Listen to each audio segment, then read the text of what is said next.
Баршаңызға сәлем достар. Бүгін қамыр үйлеп, жайып және кеспе кесіп, оны қатыру әдісімен бөлісемін. Видеоның соңына дейін қараңыздар. Ең алдымен суға тұзды салып, жақсылап араластырып аламыз. Менде 500 грамм ұн, оған 2 жұмыртқаны қостым. Және аз-аздан суды құйып, қамыр үйлей бастаймын. Мен қамыр илегенде осылай біріккен қамырды бөлек түсіріп алып, шетке қоя тұрамын. Сосын барлығын біріктіріп, басын қосамын. Сонда бізде өте қатты қамыр шығады. Кеспені езілмеу үшін қамырды осылай өте қатты қылып илеу керек. Дастарханға енді қамырды түсіріп, жақсылап басамыз.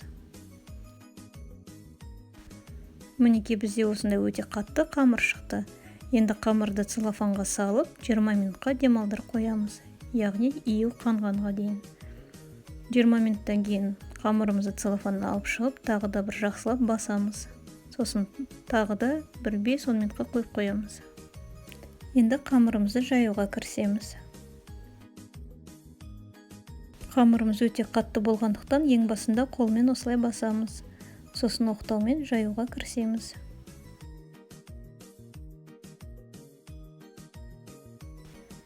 Енді қамырымызды ортасынан бүктеп, осылай басамыз.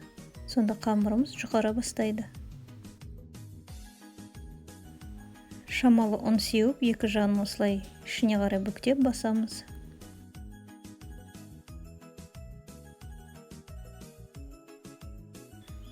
Енді қамырымызды оқтауға орап, қолмен екі жағына қарай жүргізіп отырып басамыз.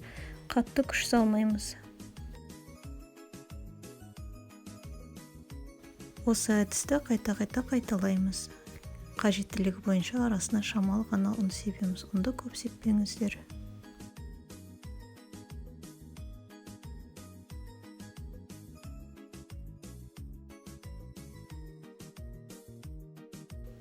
Мінекей біздің қамырымыз жайылды, өте әдемі және жыртылмайтын қамыр шықты.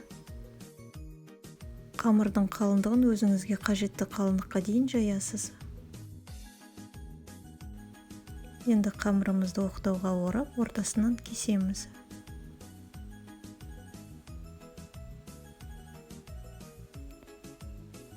Және егер бешбармаққа болса, онда осындай кесінділерге өзіңіздің көзқарасыңыз бойынша бөліп алсаңыз болады.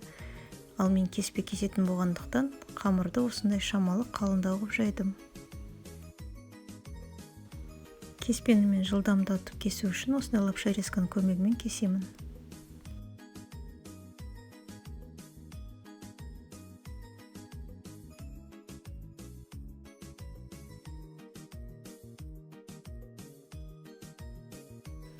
Барлық қамырды лапша резкадан өткізіп, мен осындай кеспелерді кесіп алдым.